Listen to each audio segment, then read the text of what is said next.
Good morning, good afternoon, or good evening, depending on where you're listening. Welcome back to AI and the Future of Work. This is your host, Dan Turchin, advisor at Insight Finder, the system of intelligence for IT operations, and CEO of PeopleRain, the AI platform for IT and HR employee service. Thanks again to all of our loyal listeners for helping us turn a passion project into one of the most downloaded podcasts about the future of work. If you like what we do, please like, comment, and share this episode in your favorite podcast app. Your feedback means a ton to us. In fact, we may even read some comments from the mailbag in upcoming episodes. So keep that feedback coming. It's appreciated. Today's guest is no stranger to enterprise IT. He's been in the space as a practitioner and analyst for, nearly 20 years. Ken's current role at Gartner puts him in the catbird seat to educate and learn from some of the best CIOs out there. He's the expert at Gartner on IT metrics and organizational change. We recently discussed the evolving role of the CIO a few weeks back with Diane Hinchcliffe. We're going to expand on that discussion today and learn what Ken's hearing in the trenches. Without further ado, it's my pleasure to welcome Ken Gonzalez to the podcast. Ken, welcome. Why don't you share a little bit about your background and how you got into this space? Hi, Dan. Well, first off, thank you for the invitation to be here. It's a real pleasure. And let's see, where did it all start? I'll correct you just a little bit because it's not 20 years. It's actually, as of last count, 35. But if I were to think about how long I've been dealing in the area of service management, that's probably around 20 years, maybe a little bit beyond that. I actually came from hardcore telecommunications, working with systems, switching systems, PBXs, and things like that. And I found that I had a very good knack for programming things, which actually got me into the IT industry and actually doing software development.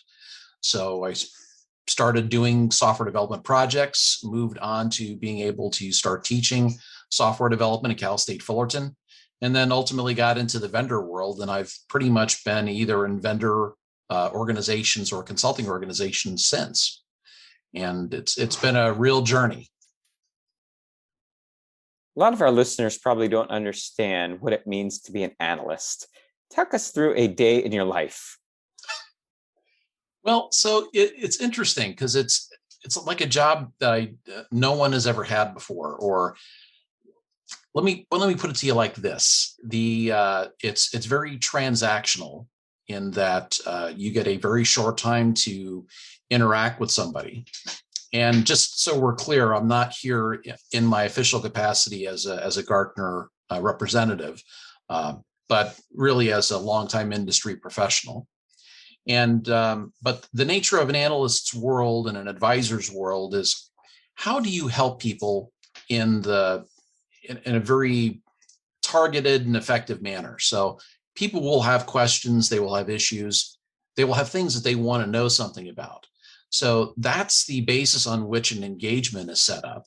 And based upon the information that they provide us, I'll actually work with somebody to listen deeply about what their concern is, and then try to line that up, number one, with any published research that's been put out that we expect people are going to consume, or how can we take and use that as a way of being able to frame the next actions that we hope people will be able to take that are going to address the issue that they're seeing. And last time I checked, I've done over basically 2,500 of these analyst inquiry calls over the past 5 years. And the thing that's really distinct about it, when you have that kind of interaction with that many organizations, it gives you a different perspective on what the whole thing is actually doing. You get a different sense of how markets move, what people are paying attention to en masse. So it's really quite special. I am not the person I was when I started doing this job, and it's really fundamentally changed me, I think, in a lot of good ways. I'm more capable now than I ever was before, and that's a good thing. Ken, you're an Iron Man. That is quite a feat. Now we've had some colorful discussions with analysts on this podcast. I recall some fun exchanges with Colin Fletcher, who was formerly at Gartner. Oh, who yes. famously coined the term AI ops. He taught us how to make fried chicken, by the way. So I'm not going to ask you to teach us how to cook anything, but I am going to ask you to tell us a story about a memorable client engagement, something that just stands out as being unique, outrageous, memorable in some way. Unique, outrageous, or memorable. Well, so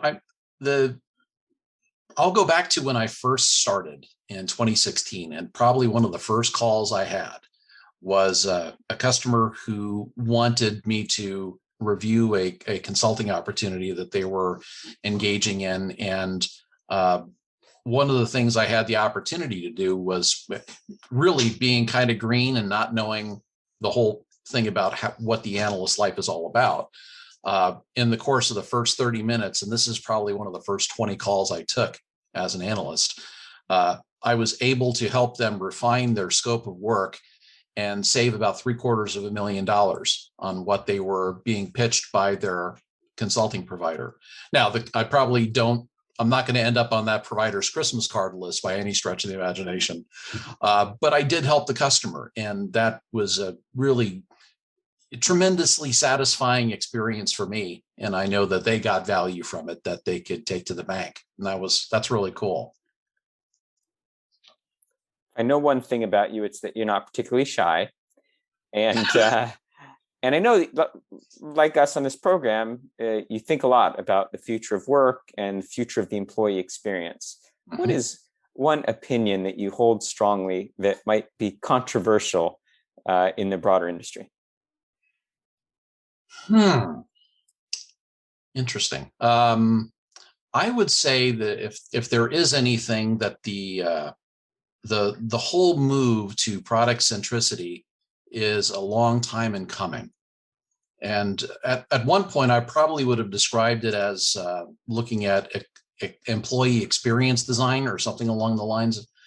But I really think that fundamentally, product management is the key shift that I've been wanting people to make, because fundamentally, IT organizations do not do a good job of being able to manage themselves in the way that they probably have thought. In the past, it's been described as, managing the business of IT. I think that's a great catchphrase, and we just don't do it. We have no sense of cost, what it costs to do things, except for, we get budgets and we try to live within the budget. But generally speaking, we deal with it as a set of constraints. And our reaction to it is, we're going to work longer, we're going to work harder, we're going to do more. It's all about raw effort, like trying to save the day, instead of actually being really thoughtful about what should we be doing, what should we not be doing, what should we put out of service, how can we actually ensure that we're serving what people need, as opposed to, that's the way we've always done it, so that's where we're going to continue to do it. Moving to product management actually has us not only take those things into consideration, but it forces us now to take a whole life cycle view of what gets built. So we can't just focus on, we did a great job of planning and building, we stick to our budget, and now we produce the thing. But can we afford to operate it long term? Does it provide the value that we need it to for our organization at the required level of cost? Is the cost of support actually reasonable? Can we continue to operate it and expect it's going to do the things that people need it to do? And the last piece is, how does it need to evolve over time? Because we need to budget for that as well. These are dimensions that many of the IT leaders I see are just like a deer in headlights with it. No clue.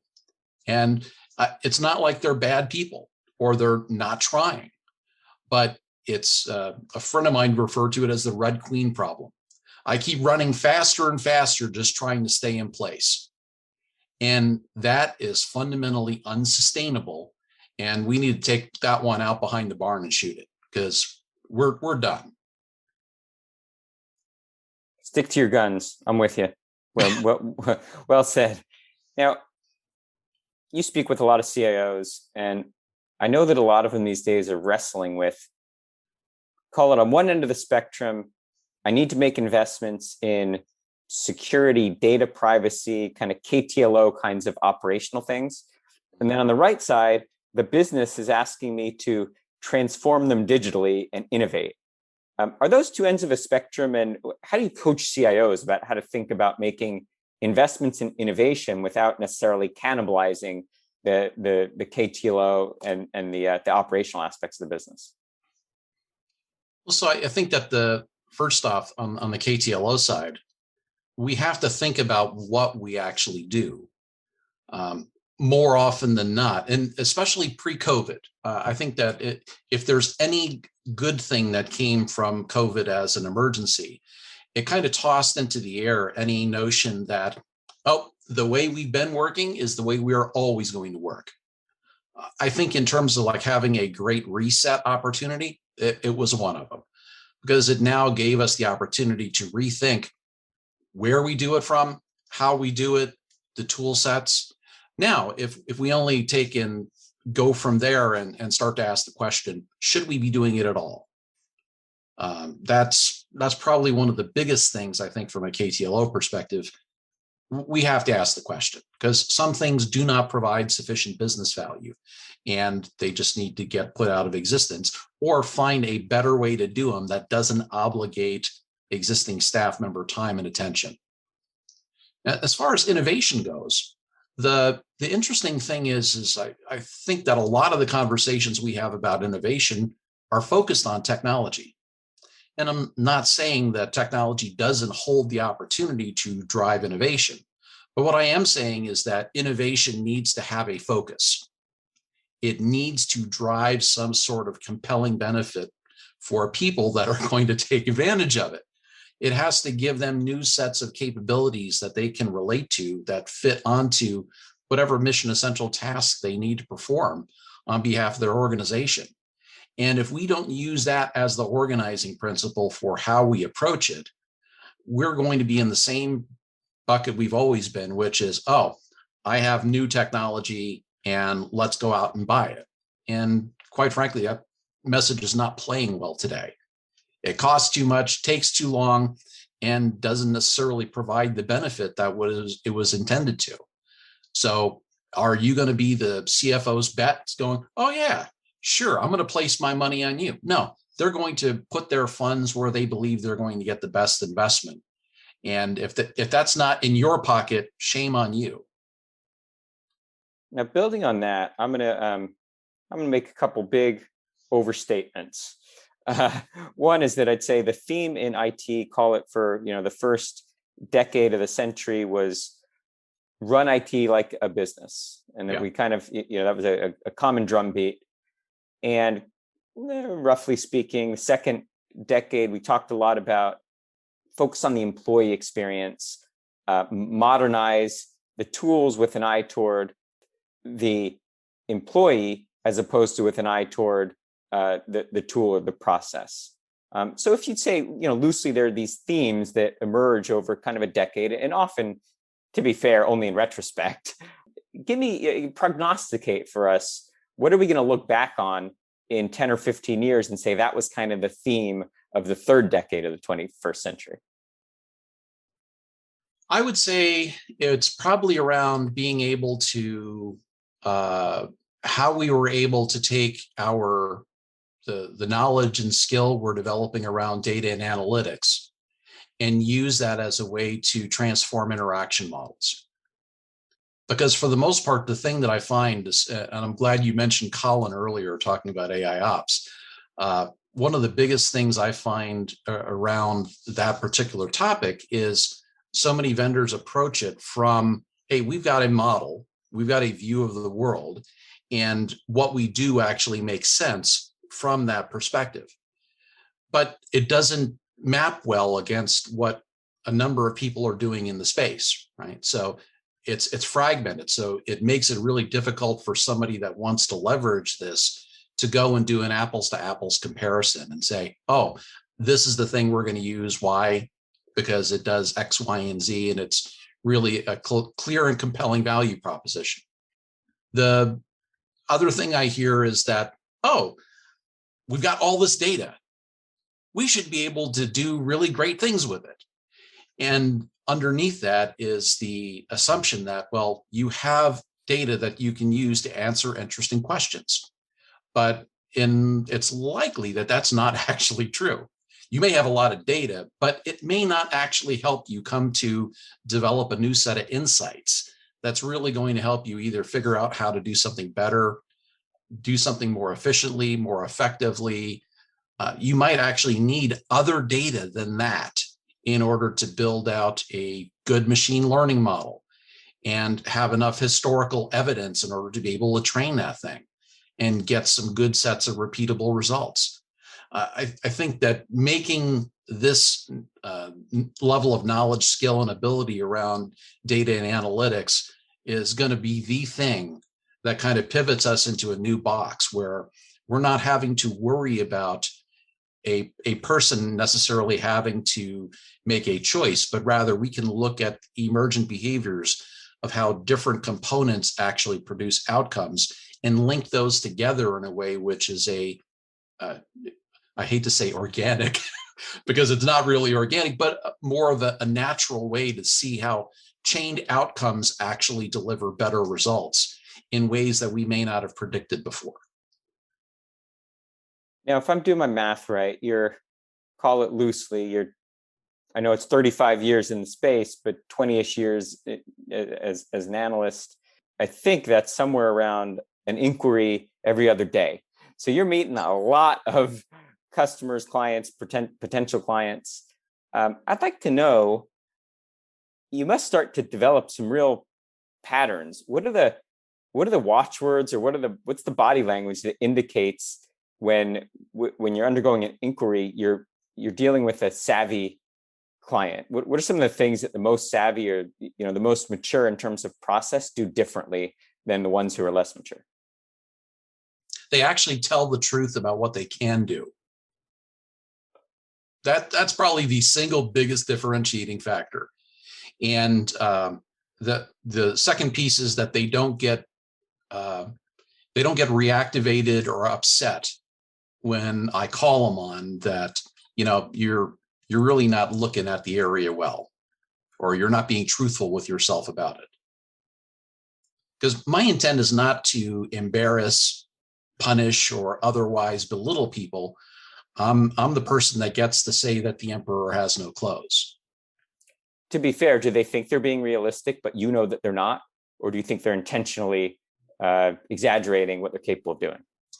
I think in a lot of cases, it really is. We believe that this is our current level of capability. And many people are shocked when I bring some points out that show that, no, actually, that's not. You're not quite where you think you are. You have an overblown sense of who you are and what you can do. And now that's not to say that they can't get there, but certain obstacles need to get taken care of in order to be able to do that. What are some quick wins for the ones that tend to be called low on the maturity curve that tend to come up in your briefings routinely? Well, how about this one? Stop focusing on maturity. This is another one that, and some people might think that's a pretty heretical statement, but fact of the matter is, maturity is a lagging indicator. The thing I want people to do is I want people to focus on how readily are you able to produce the kind of outcomes that your customers care about.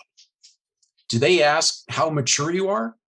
No, that's an inwardly focused view of your self-assessment as a provider. And that counts for, you could go to Starbucks and, spend your money to get the latte, and that and your opinion about your level of maturity, that's about equal.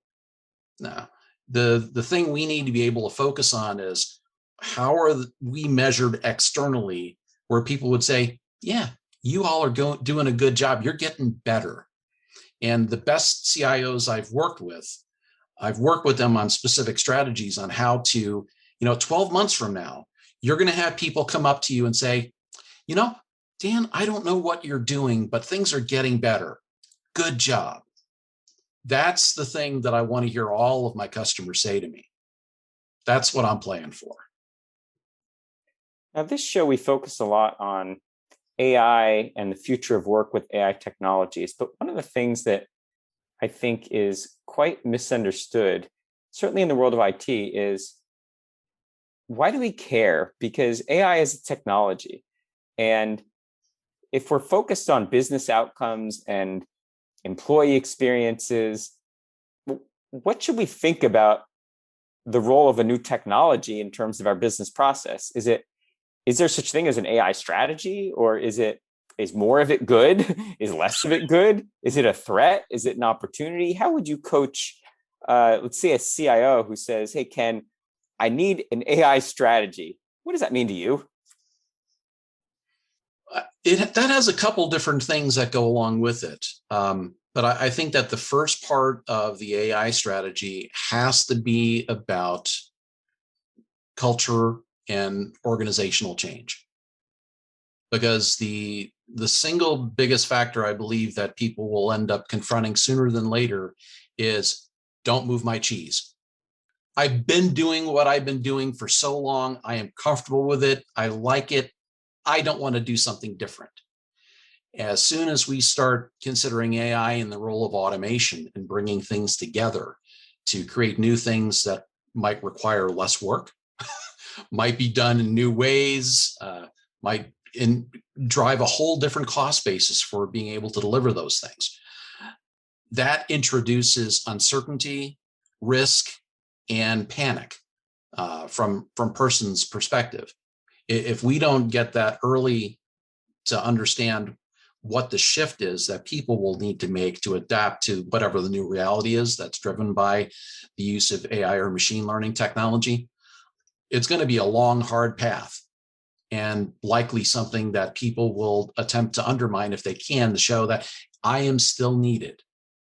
And the fact of the matter is, I don't think anybody that's really going to be smart in the area is going to say, oh, we're trying to intentionally put people out of work, or you're no longer needed.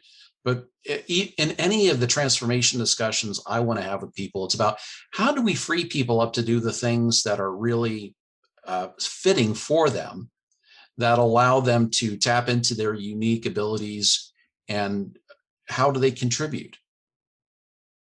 If I can take away a piece that's mechanical and have you focus on a higher value activity, I'm actually getting more value for you as an employee for the salary that I spend, as well as being able to help you have a better sense of job satisfaction, because the work you're doing isn't just rubber stamp. No, it's actually leveraging your unique skills and perspectives. And the final piece about this is, from like a workforce perspective, we've spent a lot of time developing technical skill. And, having been in the industry as long as I have, a large part of my career had been spent on, I need to learn the latest skills, latest products, latest technology. And there comes a time when you just get tired, when you don't want to be chasing that wave anymore. And at that point, I really came to the conclusion that, there's something in the people and organization dimension that's now both interesting and important to pay attention to, that just paying attention to technology alone isn't going to scratch the itch. And I think for many of the people that we're talking about potentially finding new ways for them to contribute, they need to develop core skills around relationship building, being able to collaborate effectively with others, how to organize teams, produce results. These are things that they need to be able to do. And then there's a whole other group of us that are now needing to focus on, how do you train the next generation of professional that's coming up? How do you engage in mentoring in a way that's meaningful? Be able to recreate your results in a way that they can actually take that on, be successful, and you don't have to do the push-ups anymore. You can let the next generation that's interested in cutting their teeth and taking on whatever's next after that. That's the thing that's really interesting to me today, is how can I help the next generation of professional coming into the industry take advantage of both what's new, as well as stand on the shoulders of everything that folks like you and I have built. So speaking of AI and innovation in IT, what do you think is one practice that will be commonplace at work in, call it 10 years, a decade from now, that today might just seem like science fiction? I think the ability to actually engage in model development and just the basic data analytics techniques and analysis. I think that's going to be just everybody will have that as part of the prerequisite for being able to be engaged, because there's so many different areas where we don't have enough data scientists to be able to do this, have a data scientist in every organization or every sub-organization. These are things that need to be part of the general skill set, so that it isn't this, oh my gosh, we don't have these things. No, there are actually, this is accessible. We can engage in the training development and put the learning in place so that people can get access to these skills, this knowledge, and begin to use it in a way that's actually meaningful. Now, does that mean that they can go off and, do these huge projects by themselves? No, I'm talking about, basic building block kind of work. But that said, once now that becomes part of the new floor, then imagine what could be done. We're about out of time, Ken, but I got to ask you one last question before I can let you off the hot seat. Yeah. So we've talked about the arc of your career. So reach way back into the stretch, the depths of your history, and tell us the advice that you would give to that young version of Ken that, if I recall correctly, was graduating from flight training school. Well, so if I would give myself one piece of advice, it would be to relax more. Because the thing that I found is many of the decisions I've made over the course of my career, number one, were unpredictable. I would never have been able to say, oh yes, this is what I want to be when I grow up. This is the arc of my career. No, it was very much a series of happy accidents. The next thing opened up when it was ready to be there. So just relax and let it happen. Now, that's not to say you don't have to be intentional, because I think there's a certain power in intention. Like, you may not be very capable at a point in time, but if you're intentional, you can actually develop your capability over time. So there's a relationship between the two, that if you bring a certain amount of intensity to it, you're going to be successful. But I would definitely have relaxed more and not stressed about some of the things that I thought were, earth-shattering or overly important at the time, and just relax into it and do what's next in front of you. Ken, I think what we had said is we were talking offline that if you come and crush this podcast, you and I are going to drink some good beer together in Portland and talk about anything but IT. What do you say? Absolutely. I am totally on board with this. Looking forward to it. Post-pandemic, we're going to throw caution to the wind and hoist a pint in Portland. All right, you and me. Absolutely. I'm looking forward to it, Dan. Good. Ken, before we can wrap up here, I'm sure the audience would love to know where they can learn more about your research, get to know you a little bit better. Where can they find you? You can find me on the web, www.kennethgonzalez.com. There's a place where you can go and send me messages. You can look at old blogs as well as new things that I'm working on, writing there. So please visit and say hi. Love to hear from you. Excellent. Well, Ken, I really enjoyed this conversation. Thanks for hanging out, and hopefully we'll have you back maybe in less than a decade, but maybe we'll be able to talk about some of those bold ideas that you have. What do you say? I'd welcome the opportunity, Dan, anytime. Good stuff. Thanks. Well, Dan Turchin and Ken Gonzalez signing off for this week, but we're back next week with another fascinating guest.